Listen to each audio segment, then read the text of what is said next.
जो ये सोचने वाला कोई नहीं होना बादशाह को आलत दो जिन्होंने इंज नहीं किया जिन्हें उन्होंने लग समझ जानी जनाब अब्बास पढ़े तुम पता जनाब अब्बास कौन ने ज़ैनुल आबिदीन जिस बादशाह का तस्करा सरकार ने किया मेरे तो पहले बादशाह बैठे ने साहिल ने एक बार जनाब अब्बास का नाच आया ज़ैनुल आबिदीन ने उठ के इस्तकबाल किया 7 बारी नाच आया 7 बारी उठ के इस्तकबाल किया उन्होंने कहा सरकार तुम इमाम हो इमाम के पुत्र हो थोड़े वालिद भी इमाम नस्ल इमामत की टुरदी आ रही है अब्बास के को ऐसा होता भी नहीं मैं ना लेना तुम बार बार उठ के इस्तकबाल करते हो बादशाह देकर मैं तू जानता नहीं अब्बास को इमामत होना बेशक बहुत बड़ा मनसब है पर हिजाब अल्लाह का पुत्र होना उस तो भी बड़ा मनसब बंदे जान नहीं सकते आवाज मालिक तुहानू साथ सुना इतने ढेर बंदे एक शेर तुहानू सुना रहे हैं अब्बा मौला गाजी दा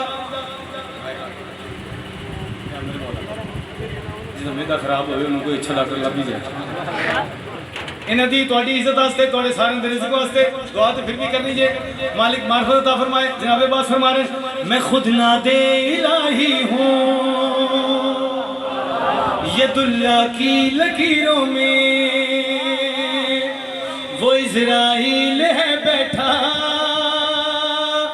मेरे दर के फकीरों में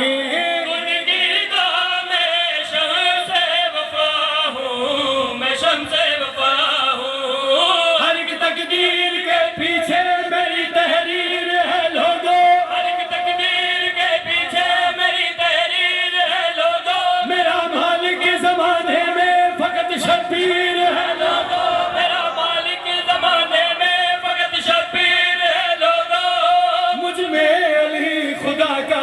दीदार